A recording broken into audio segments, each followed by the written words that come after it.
afternoon, dear participants. It's a pleasure to be here today with you. My name is Frank Siebern-Thomas. I'm head of unit for Fair, Green and Digital Transitions and Research in the Directorate General of Employment, Social Affairs and Inclusion. I welcome you to this third session of the day today of the Horizon Europe Info Day of Cluster 2. And the session today, this third session of the day, will focus on Destination 3 of Cluster 2, which focuses on innovative research for social and economic transformations. As DG Employment, our role in Horizon Europe as co-chair of Cluster 2 in general and in specifically of Destination 3 is mainly twofold. First, to co-chair Cluster 2, based on inputs that we get from colleagues in different units in our Directorate General and other Commission services, based on inputs we get from Member States in the Programming Committee meetings, and obviously based on inputs from many of you in the call, I assume, R&I stakeholders who you may be contributing to open public consultations and exchanges at the R&I days, the main event of our colleagues in DG Research and Innovation regarding Horizon Europe. And we also obviously take into account inputs from other stakeholders in the areas of employment, education, culture and social affairs and humanities at large. Our second priority in the context of Horizon Europe is to mainstream social aspects across the program and integrate social sciences and humanities throughout Horizon Europe. This effort includes on our side contributions to strategic planning, and most notably on the key strategic orientation to create a more resilient, inclusive and democratic European society, contributions to the planning of the new strategic plan for 25-27, and contributions to work program topics under also other parts of Horizon Europe, be it clusters, pillars, missions or partnerships. And here in our contributions we focus on contributing skills-related aspects, for example under Cluster 4, or social and distributional impacts and behavioral choice-related questions under Cluster 5. Through this work, obviously, we aim to promote relevant research and innovation actions in light of today's main challenges and evidence and research needs, and to strengthen the social and societal impacts of Horizon Europe and EU-level research and innovation at large. We are confident and we hope that these efforts have helped make Horizon Europe, and notably Cluster 2, more employment and social-oriented and impactful over the course, while at the same time keeping a good balance of topics that cover all the elements listed in the legal texts underpinning Horizon Europe and the first strategic plan for the years 21-25. Let me just, before we start and go into the topics of this year's work program, have a quick word on the expected impacts that this Destination 3, inclusive research for social and economic transformations, is expected to contribute to and present, and which are announced in the strategic plan for the period 21-24, and which are also referred to in the online page referring to the destination for the first 4 years of the projects. The two expected impacts I would like to highlight are expected impact number 9 and number 10. Number 9 is the expected impact: social and economic resilience and sustainability are strengthened through a better understanding of the social, ethical, political and economic impacts of drivers of change, such as technological change, global trade patterns, climate change, demographics, mobility and migration, and their interplay. Expected impact 10 is formulated as followed. Inclusive growth is boosted and vulnerabilities are reduced effectively through evidence-based policies for protecting and enhancing employment, skills, education, social fairness and tackling inequalities, including in response to the socio-economic challenges due to the so-called perma-crisis through which we are living. In this session today, we focus on the topics under Destination 3, Innovative Research and Social and Economic Transformations. Before we turn to our colleagues here who are available and ready to answer your questions, let me list the topics included in the Work Program 24 and introduce to you the colleagues present in today's call and available to reply to your questions. Let me start with the topic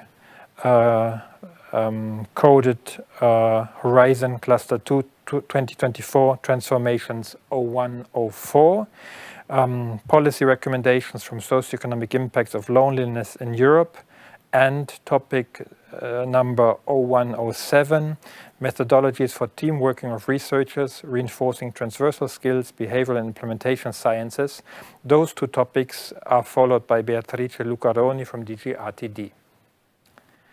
Topics 0102, strengthen economic fairness and resilience of active labor market policies and address high unemployment. And number 0105, social dialogue in the new world of work, are followed by Mihai Palimariciuk from DG Employment. Topic number 0103, minimize costs and maximize benefits of job creation and job destruction, are followed by Linda Kunertova from DG Employment. Topic number 0104, social services, economic and social returns and value added, are dealt with today and are followed by Alessia Fulvimari from DG Employment.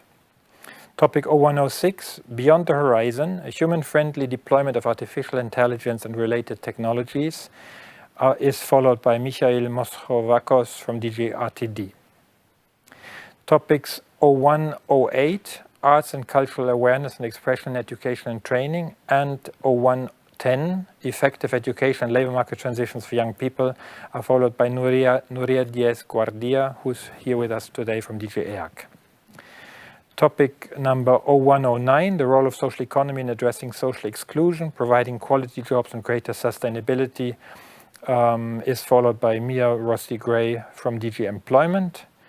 And obviously all colleagues I've mentioned who are not here with us in the studio, they are on screen and will connect to reply to your questions. And last but not least, topic 0111, assessing and strengthening the complementarity between new technologies and human skills, is followed by Carlo Scattoli and Simone Rosini from DG Employment.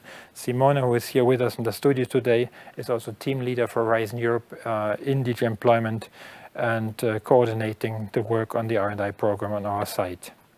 I will not spend any more time in describing the topics, given you had already the chance of reading the topic texts and of listening to the quick presentations provided by Commission colleagues and available online.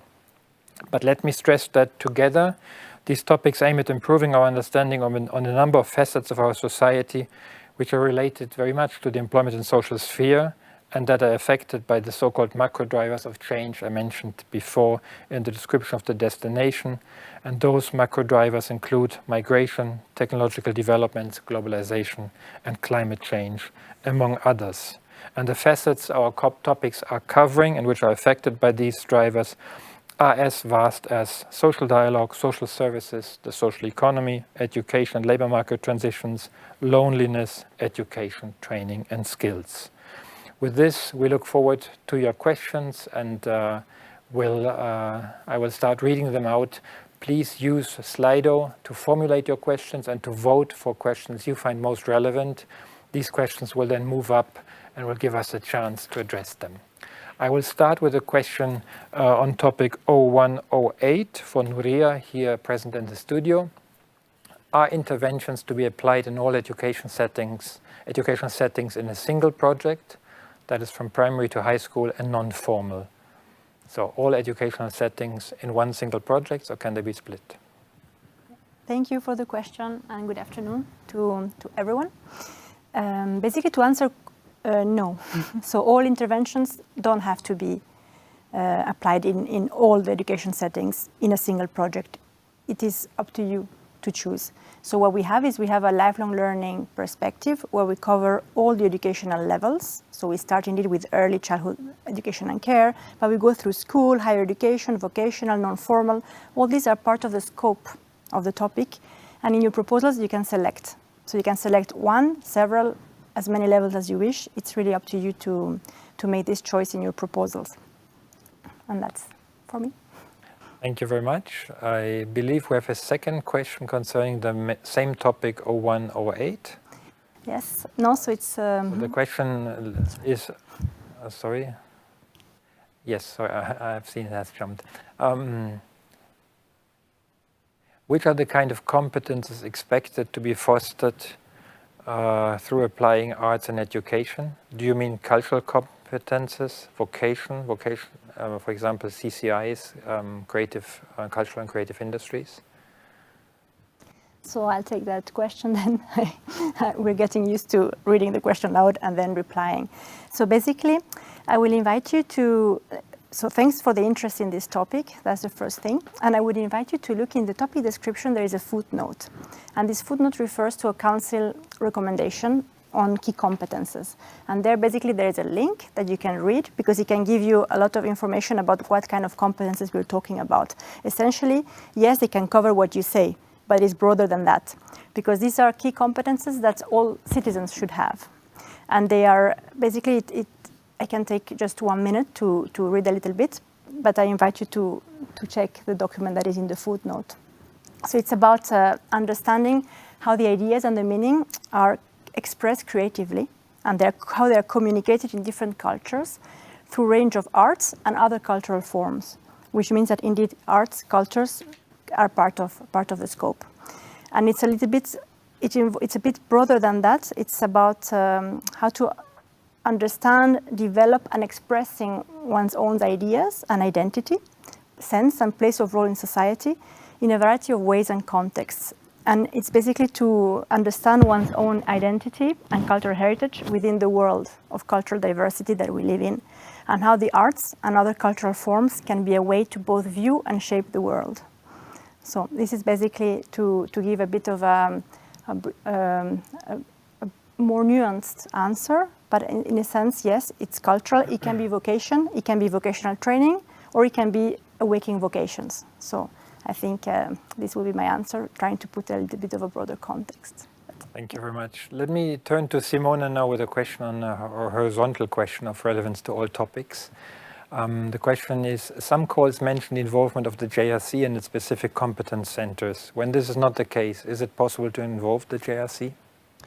Yes, thanks a lot. So, short reply is yes. There are two main ways to involve JRC. The first one is when it is mentioned indeed, in which case there is requesting a zero funding, signing the grant agreement, or JRC is an associated partner, so not signing the grant agreement. But even if it is not mentioned, it can be a non-beneficiaries through collaboration agreement, membership in the scientific advisory board, and there are other ways actually also. Normally, these sort of horizontal things are covered in the next session, so maybe they can elaborate a bit more. It's the session on cross-cutting issues. But just to give all the possible information here is there should also be in the specific topic, if you have a specific topic in mind, there should be an FAQ there, and in case there is a specific question on JRC, you can find replies there. Or also there can be some more horizontal information in the Horizon program guide, which is available, of course, online in the same page. Thank you very much. Let us turn to another topic, 110, effective education, labor market transitions of young people, but again a question for Nuria present here. The question probably is also of a more horizontal nature. Should the project be more of a basic research or rather consulting type of effort? What is the desired balance between these two? So I would say that it's research. So it is clearly the balance is towards the research, and it's fundamental research. It can be research applied to policy questions, research that the users can serve to inform policy making, but it's basically research. Yeah, I would reply simply. But as it's horizontal, perhaps you also want to give some comment. Feel free. Or not necessary, as you wish. I think we agree with this. Obviously, we, as I said before, the program overall aims at social societal impact, and we, yes, do also want to ensure feedback to policy and dissemination and uptake of the research results in our future policy work. Yeah. But we want research inputs, obviously, and projects who do address evidence and research gaps in the area, which then inspire or inform future action. Another question on the same topic, 0110. Could you please give details on the background of this topic? Who is a primary customer of outcomes? Which part of the Commission or which Director General orders this study? I read out the question literally. Yes, thank you for this question. So I think it's, as you see, today we are colleagues working together from Employment and Social Affairs. I'm from the Department of Education, Culture, Youth and Sports. We are working together also with colleagues in research and innovation. We work together. It's a collaborative effort. So we have certain DGs that are co-chairing this cluster, but we are all responsible for the topics that are in the work program. So we own all these topics. So I do not want to answer this question in a way, but I can give you a hint. It is really between transitions of young people within education levels, between education and the labor market. So there is a little bit of interest here for the colleagues on both DGs, but we are really, now I'm saying this, but I want to really underline that the work program is owned by, it's a commission work program adopted by the commission. But there is a particular interest, it will be followed with great interest, both by colleagues working on education and training and on employment and social inclusion. Thank you very much for stressing this successful cooperation, co-creation indeed. And we don't see ourselves necessarily as ordering a study here, but as sort of defining research and topics which we believe do respond to research and evidence gaps to be addressed. Yes. One first question to a colleague online, Alessia, concerning topic 0104. Could you provide an example of informal social services?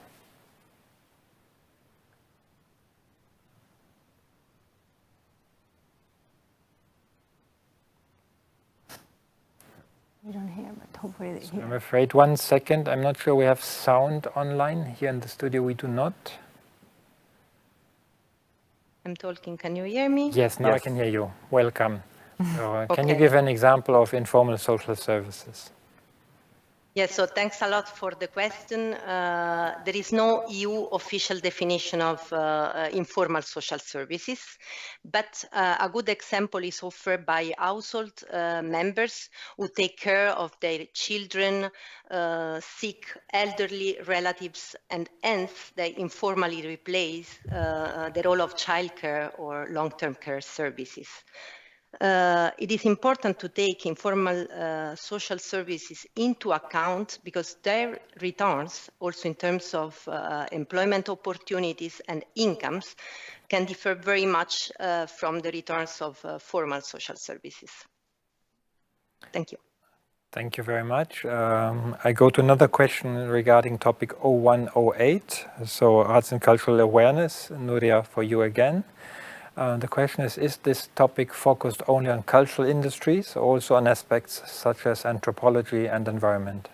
So thank you for the question. There was already a similar question, so I hope that you could a little bit listen to the reply. So I invite you as well to look at this footnote that is in the topic description, where you can read the Council recommendation, where there is where it's quite well explained what these key competences are. But to answer, yes, it can be anthropological, in fact. And I'm not 100% sure what you mean with environment. So if there is an additional question or clarification that can be posed by a Slido, I invite you to do that. But anthropological, certainly, because it's about expressing in different cultures. So in fact, an anthropological perspective would be very valuable, as many others. So thank you for this question. And about the environment, as I'm not completely clear what it is meant, if you could please add a follow-up question if still needed. Thank you. Thank you very much. We turn to another question on topic 0107, Beatrice, who is online from DGRTD. So the topic dealing with methodologies for teamwork of researchers. The question here is, what does behavioral and implementation sciences mean in this context? Does it mean or refer to the adoption of behavioral practices based on the evidences of methodologies promoting teamwork? Good afternoon. Yes, thank you for the question. So indeed, I invite everybody to check the definitions of behavior and implementation sciences. But what we really want to do is to use the capacities of behavioral sciences which address the exploration of the cognitive processes and how we interact together with the power of the implementation sciences that will help us promote the uptake of findings for the elaboration of methodologies for team working of researchers. So the answer is yes. Thank you very much. There's a follow-up question regarding the same topic. The question is, should projects focus on social and communication, as this corresponds to the examples listed in the topic text? This is a very good question because it pertains to examples that are given in the topic description. So these are just examples. And of course, the researchers are absolutely free to choose the way that they will respond to the call, provided, of course, and this is really a tip for reading, again, the expected outcomes. And here we have a series of expected outcomes that should be taken into account. Thank you very much. A question, the next one came in on topic 0111, so assessing and strengthening the complementarity between new technologies and human skills. Question to Carlo, if he is online. The question is, could it be interesting to investigate the field of education, meaning primary schools, teachers, if it's well justified? Could that be of interest under this topic? Well, yes, indeed. It could be a good field study, but we should be clear that the focus is on the labor market. So we should consider education as a sector of economic activity and as a sector of the labor market. So it would be as good as any other sector to be considered. Thank you very much, very clear. Nuria, we bounce back to you here in the studio on 0108, the favorite topic for the time being as regards questions. Arts and education, should we focus on as many types of arts as possible or focus just on one type? Yeah, so thank you for the question, for the interest. Basically, it's open, so you can choose if you want to focus on one. There is no need to focus on as many as possible or as few as possible, but the topic is about investigating the impact that using arts in education has. So it's up to you to see what is the best way to achieve this impact. If it's by selecting fewer or more types of interventions, I think it's well, I'm sure it's open. So it's for you to see. Yeah. Thank you very much. And I follow up with yet another question on the same topic, 0108. The call text states that it's expected to contribute to the New European Bauhaus initiative by interacting with the New European Bauhaus community. Should this be embedded? Should such collaboration be embedded in the proposal? Yeah. In fact, you're correct. This is the last paragraph that explains what the project is expected to do, but there is not a very, it's really up to the project once it's been developed, how to interact with these communities that are also evolving as we speak. So you are free to embed the collaboration in the proposal if you already have ideas, but it can also be something that you develop later on when you're carrying out the project. So it's again a choice for those making the proposal. Mm-hmm. Thank you. And another question on your other project, 0110. What is the difference between the two groups of expected outputs? Yes.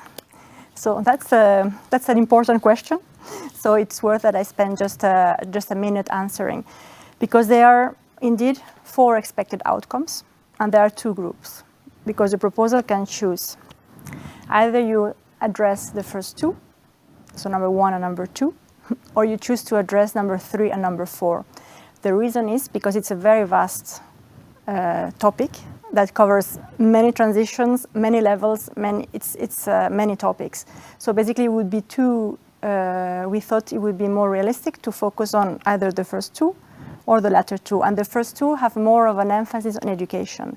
So they are more looking at transitions within and across education levels. So how are young people faring between throughout secondary education, lower secondary and upper, how the transitions are made or not made towards tertiary education, what happens with vocational education and training. So all these transitions, they are the object of they're covered by the first 2 expected outcomes. This is one possible choice.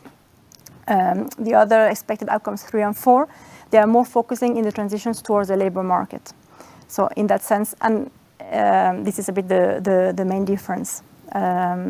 but yes. And actually, I'm saying this, but under expected outcome number 4, there is also the issue of international mobility, graduate mobility. So it's something that it's, it's closer to the area of it's in between, it's a transition topic. But yeah, this is the answer. I hope it's clear, and if not, please ask a follow-up question and read well the text. I encourage you, yeah. Thank you. Thank you very much. Another question addressed to Beatrice concerning topic 0107. What is the main goal of this topic, considering its context? Destination 3 and Cluster 2. It looks it would suit better the wider work program, hence the question.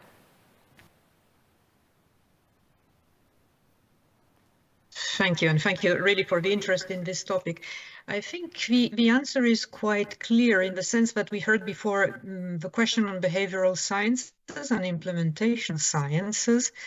So this topic fits very well with Cluster 2, in which the main goal is really to promote the integration of social sciences and humanities in all its topics.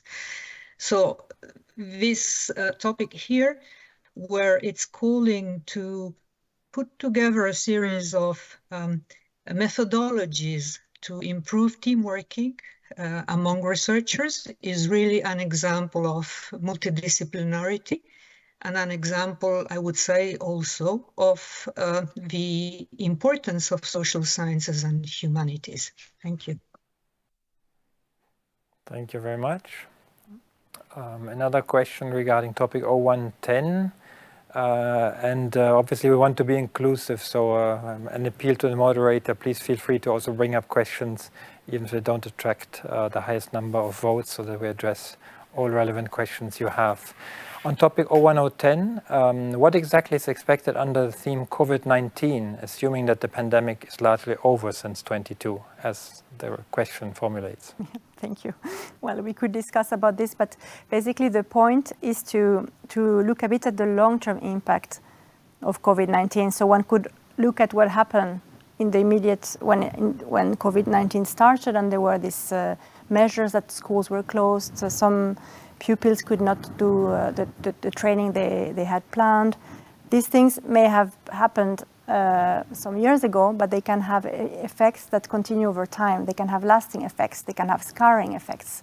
They can literally scar the perspectives and the possibilities of young people. So this is basically, there is also some evidence about the impact that school closures has had on acquiring basic competences like reading, mathematics. And even if these restrictions were short in time, they were for a few months in some countries, a bit longer in others, shorter in others. You may think this has ended, but the impact that this has had on learning outcomes, it can really continue over time. And there is indications in the literature that indeed not all the losses have been recovered, that more support is needed. So in a sense, it's to look at this in the long run and to try to identify the effects that continue, and that how some young people may have been put on a different trajectory because of that. So this is really how I would reply. Yeah. Thank you very much, very clear. One question addressed to you, Mihai, on topic 0105, social dialogue. How important is the participation of trade unions in this topic as investigators or trade unions? Thank you very much for the question.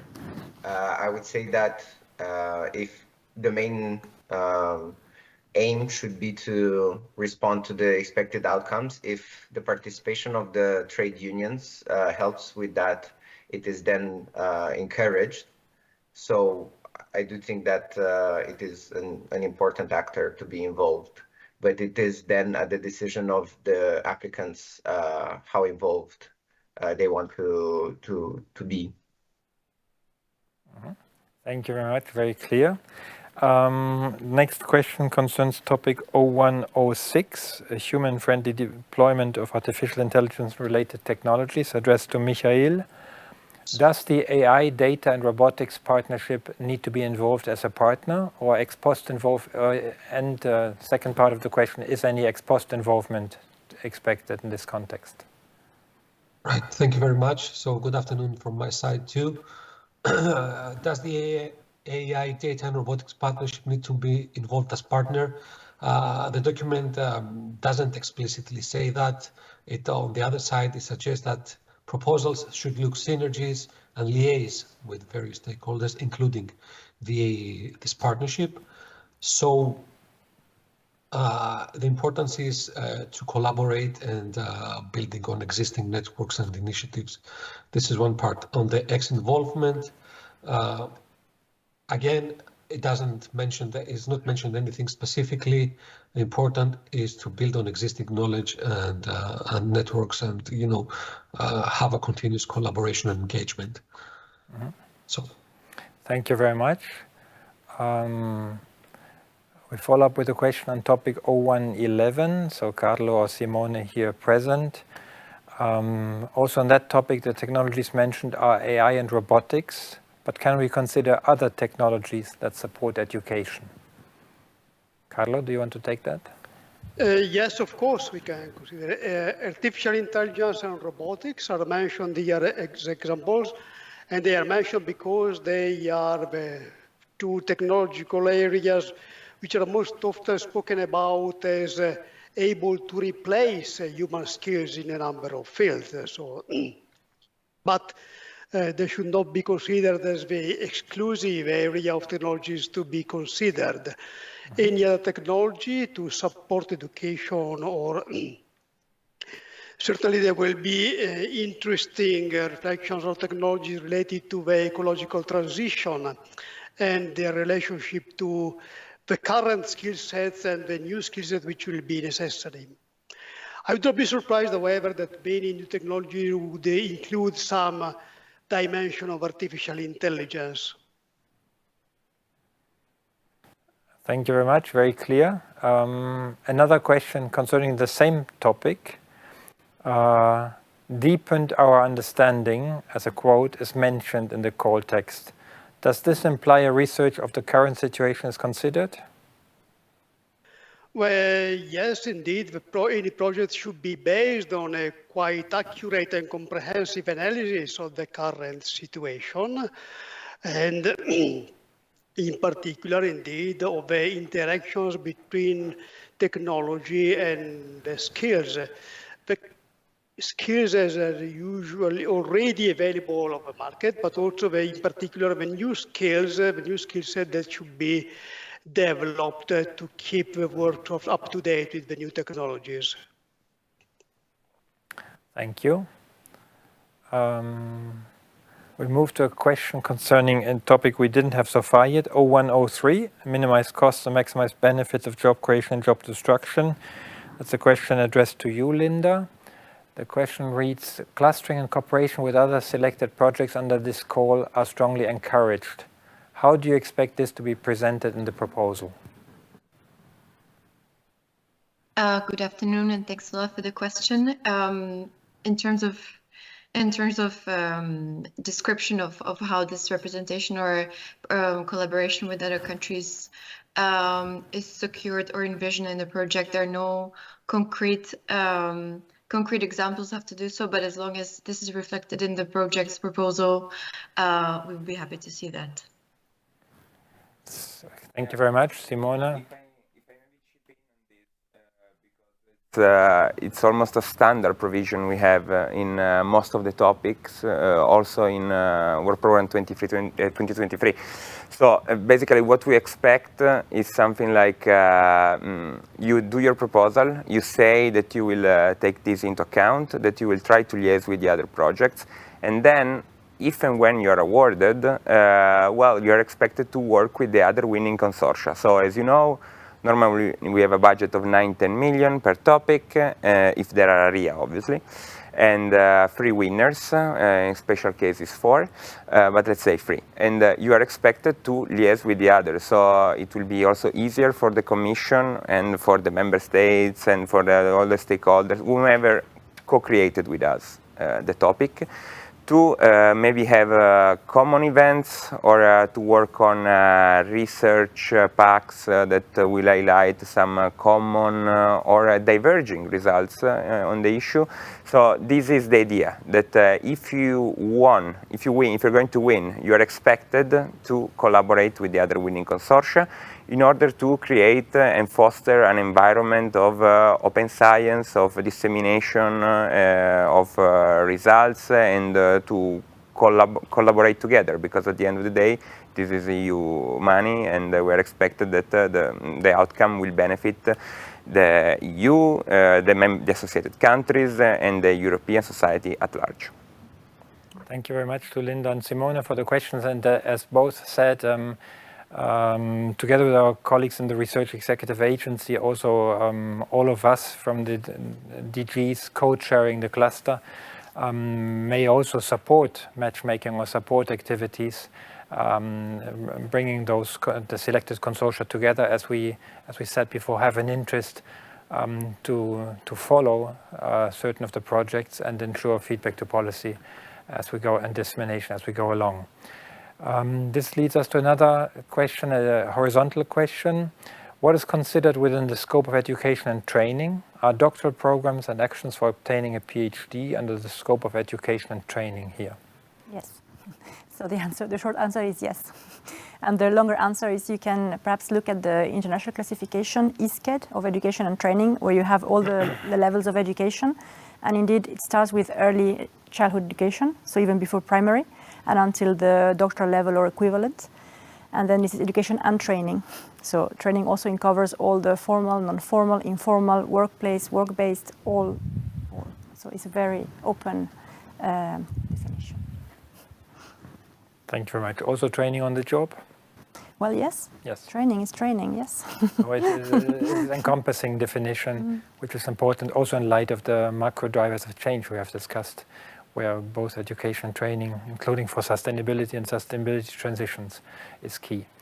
Another question on topic 0108, arts and cultural awareness. Can we consider impact of climate change and environmental changes, or the relation to the environment, to be part of cultural awareness and expression? I think we had a similar question before, so we come back on the question on environment in this topic. Yes, thank you. I wonder if it's actually a follow-up question from the previous one, so it's a little bit clearer. And if that's the case, thank you very much. So I would say that you can consider the impact of climate change, environmental changes, sustainability at large. What is the impact? That you can take it into account. It's not exactly part of cultural awareness of expression, because this is a competence, but it is a competence that can be used in relation to what happens to the environment, to the climate. So I think I would say yes. Yeah, thank you. Thank you very much. One question, the next one came in on the topic regarding the role of the social economy, topic 0108, addressed to Mia. The question is, how important is it that proposals address the care sector? The quote here is, research should investigate working conditions, including in the care sector. How important is it to include it, actually? Okay, thank you. Yes, so here indeed the answer is quite straightforward. So indeed, if you look at the expected outcomes of this topic from the work program, one of the issues that is mentioned there is contributing to improving the working conditions in social economy organizations, including in the care sector. And above that, it says that projects should contribute to all of the following expected outcomes. So indeed, the care dimension should be covered. Thank you very much, very clear. Next question concerning topic 0107 to Beatrice, methodologies for team working of researchers again. Is it preferred to involve non-academic partners? And if so, is it preferred to include them as full partners or as associate partners? Thank you. I'm not sure I understood the first part. Is it preferred?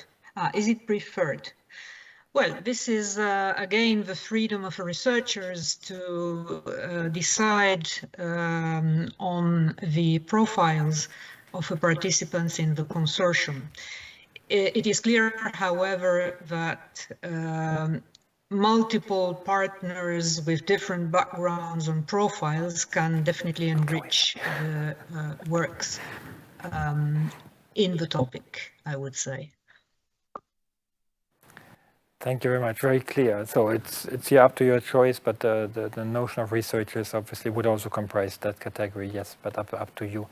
Another question concerning the same topic, Beatrice, 0107. Is it correct the targeted end users of training are both early career researchers and established researchers? I think this is a similar type of answer than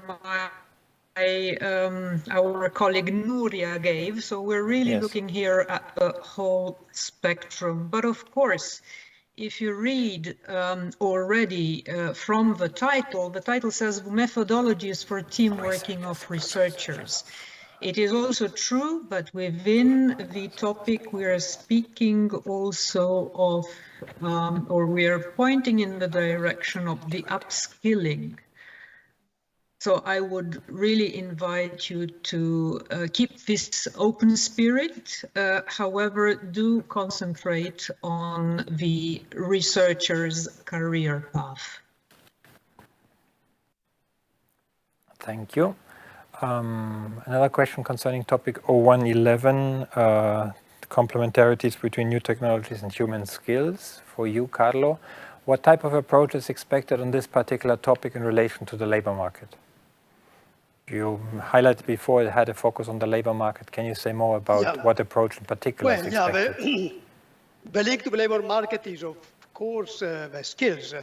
But this strand is about the complementary between the new technology and the human skills. And when new technologies are pervasive, we keep them in our pocket too. But very much they will be used at the workplace. So it is fundamental to understand what skills are needed to address the new technologies, to properly use and take benefit of the new technologies. What impact does it have on the skill sets of the workforce? This is the main link to the labor market, the skills of the workforce related to the use of the new technologies. Thank you very much. And there's one more question related to this topic, which probably Simone can take in the studio. No TRL, technical readiness level, seems to be specified in the call. Does that mean there's no minimum requirement in this regard? Yeah, thanks a lot. So in general, in the work program on Cluster 2, there is no reference to TRL. So this is not surprising in a way. Does this mean there is, because in just as a word of, let's say, setting, we think that in this cluster, which is the SSH cluster, TRL may be more, it's less useful than in other parts of the program, most notably Cluster 4, Digital Industry Space, or Cluster 5, Climate, Energy, and Mobility. We think that in this cluster, it will not add as much as it does with the more hard sciences, in a way. And this is why we do not use it. So, also because it was created, I guess, from the NASA, the TRL, at the beginning. So it was very much on the engineering side.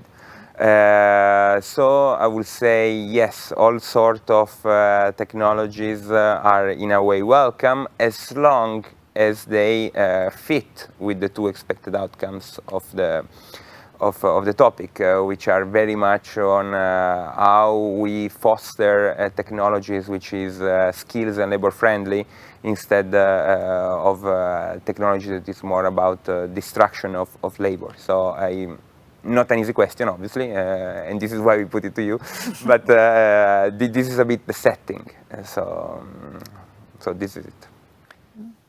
Thank you very much. We have another question concerning topic 0106, human-friendly deployment of AI and related technologies. Interesting question regarding the composition of consortia. To you, Michael. Can the consortia be composed by only SSH partners, or should also partners from other disciplines be included? Yes, thank you very much. So again, as Beatrice said, it's up to the proposal to create the consortia of their preference. I would insist that what is most important for us is that your proposal will manage to tackle all the goal of the topic, yeah. And at the core of this topic is to establish a science and evidence-based European capacity to properly analyze and understand the potential future implications of deploying these technologies in order to influence the development and deployment in favorable conditions. So I cannot tell you if you should have only SSH or if you should have also engineers and what kinds of other experts. Could be beneficial to have a diverse composition, but ultimately it's up to the proposal to decide how it can best pursue the goals of the topic. Thank you very much. I think you in part already addressed the follow-up question on the screen. Besides economics and law disciplines, is engineering also needed? And what is the expected TRL, which probably Simone also addressed? Do you want to add something regarding this question? No, it's exactly like Simone, not TRL is specified, so there is a reason for that. And yeah, other than that, is what Simone said. Thank you very much. Question on topic 0105, Mihai, on social dialogue. Is this topic grounded on economics methodology? Is the requested methodology mainly quantitative? Thank you very much for the question. I would say that just like in the cases of the previous questions, we do not have preferences, so we do not want to limit the amount of proposals that we receive. Some of the outcomes might be, quantitative methodologies might be more suited, but a mixed method can definitely be achieved, and case studies or interviews would also add value. So I think this is at the openness of the applicants. Okay, thank you very much, very clear. The next question concerns topic 0105. Also, again, social dialogue, sorry, it's a follow-up question. Could you please specify what the following outcome means? The quote is, analysis of the distributional costs related to the activities of social partners for their members. Yes, thank you very much for this question. We also have an FAQ about this specific outcome.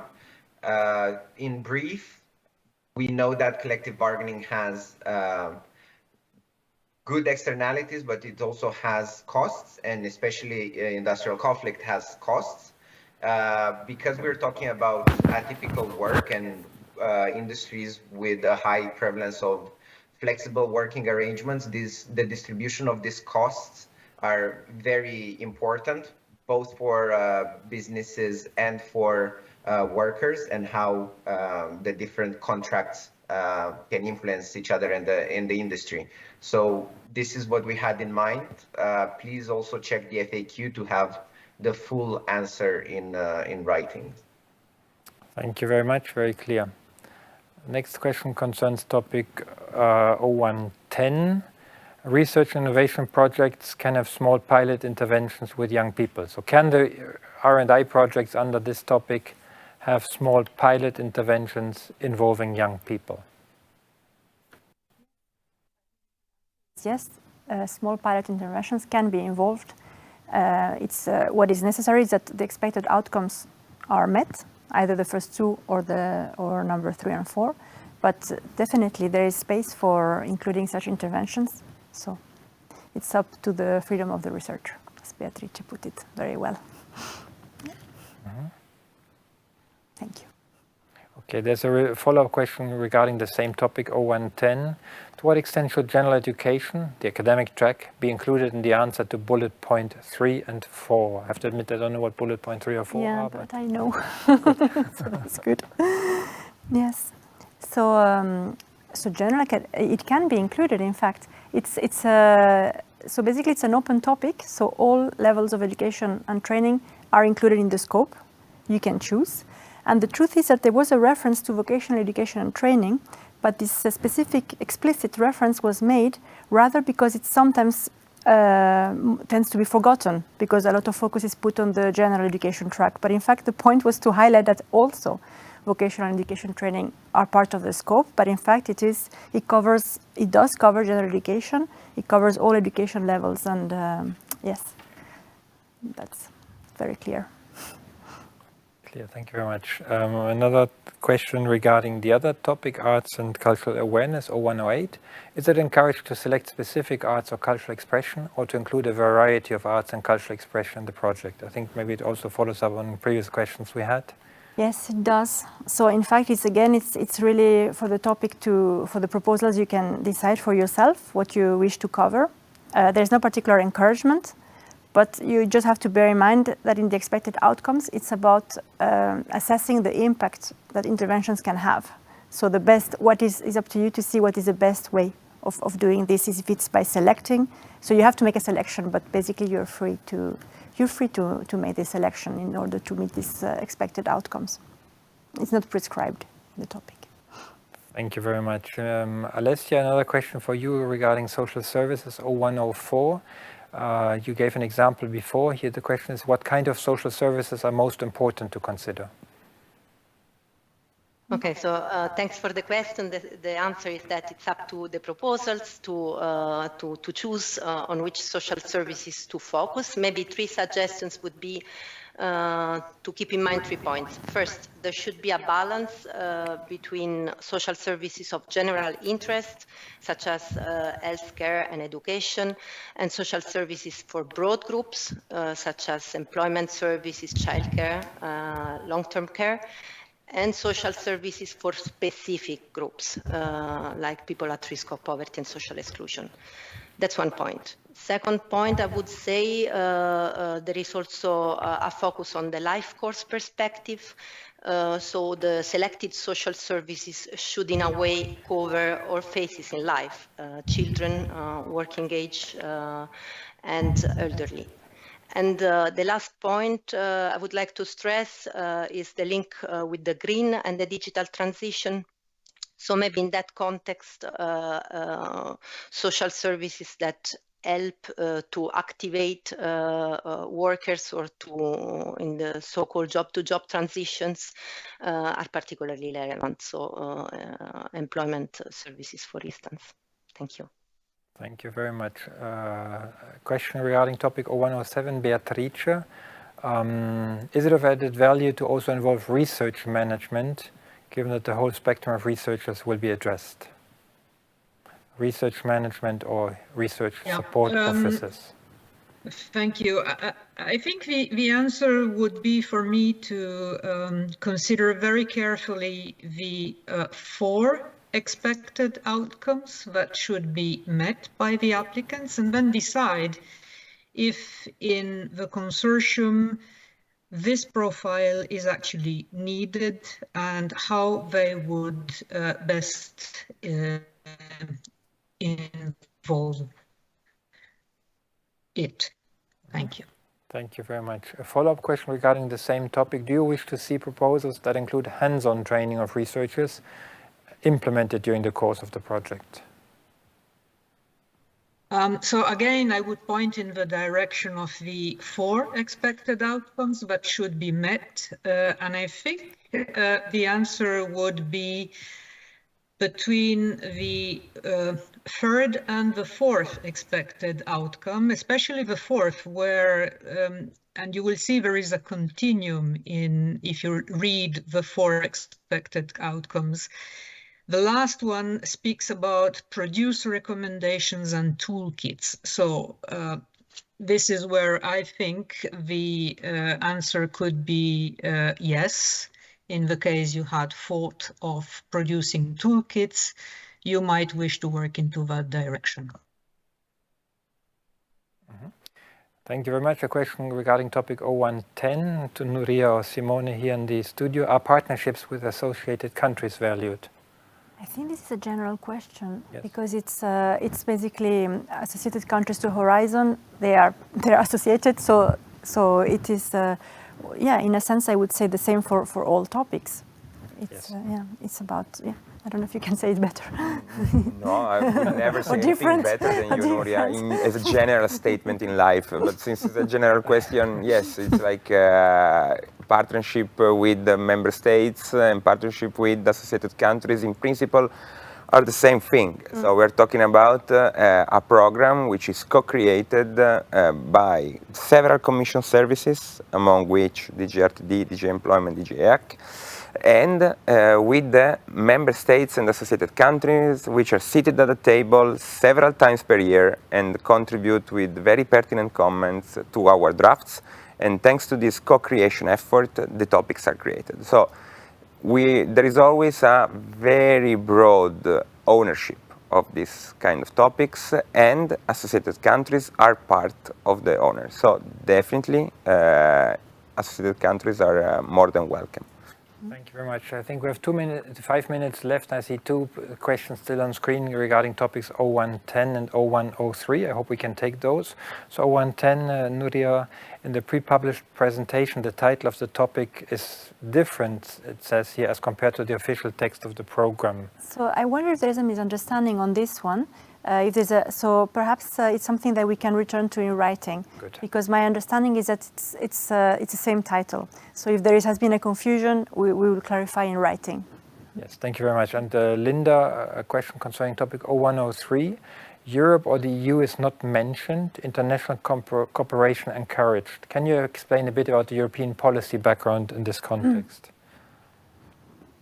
Perhaps then I would leave this one to Simona, since this is a bit more horizontal than related to the topic. A pleasure. Even if Europe-EU is not mentioned, it's almost like if it's ubiquitous, I would say. International cooperation is encouraged because there are specific topics in which colleagues that are working in the international units say it will be good. We think that these are topics where the international cooperation can give more of an added value. And these are the topics where we stress it out. That being said, Europe remains, European member states and associated countries remain the center of gravity and the center of the attention of 99% of the topics. So this is the focus of our attention. This is the focus also of these specific topics, which is meant to tackle by far and large European member states and associated countries challenges. That being said, cooperation with the third countries, with associated countries and third countries is encouraged because it is a challenge which is pretty much transversal and which affects several other countries in the world, actually. Thank you very much. I see maybe one last question. We go back to you, Nuria. We started with you again concerning topic 0108, and maybe it was addressed to some extent. How many partners are necessary in what areas? Any guidance? No specific guidance, I would say, because it's really for you to look at how there is no specific size desired of the consortium, how many partners you will need. So it's really about preparing this proposal and being able to meet the expected outcomes. I'm sorry I cannot give something more precise, but we don't have whether fewer or more partners are expected. And the areas is basically it's education and training. So it's about looking at arts in education, at interventions to raise the competence of cultural awareness and expression, and how to evaluate those. So I think this is I cannot really say something more specific. Thank you very much. With this, I think it's time to wrap up. I hope we can. I was glad that we could have put faces on the topics and the discussions, and we will follow up on the most relevant questions, on your questions, also in the frequently asked questions section online. I would like to thank all colleagues for their explanations and all participants today for your questions and attention, and wish you best of success with your applications. We are ourselves not involved in the evaluation of such projects, but we are looking forward, as I said before, to seeing research and innovation actions take off. And we very much look forward to good projects and research projects and outcomes and findings that will help us all together to work together towards a strong social Europe, resilient economies and societies, and fair transitions towards climate neutrality and a sustainable well-being economy. So thank you in advance for your support there. And I understand there's one more session this afternoon on horizontal aspects regarding the Cluster to Work program. Thank you very much, and greetings from Brussels. Good.